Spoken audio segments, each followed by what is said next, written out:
খবরের শিরোনাম। কাল পাহেলগামের অমানবিক হত্যাকাণ্ডের প্রতিবাদে সোচ্চার পশ্চিমবাংলা। এলাকার বিভিন্ন মহলের মানুষ রাস্তায় নেমে বিক্ষোভ দেখান।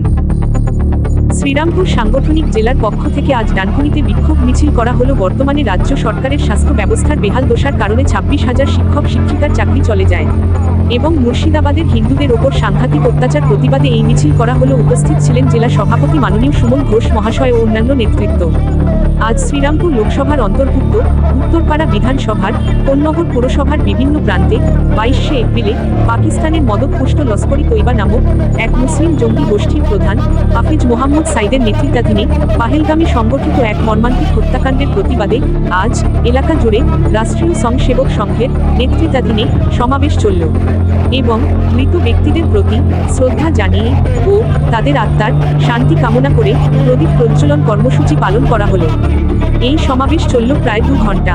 এই বর্বরোচিত ঘটনার প্রতিবাদ করে এলাকার শিক্ষিত নাগরিকবৃন্দ পাকিস্তান মুর্দাবাদের স্লোগান দেন।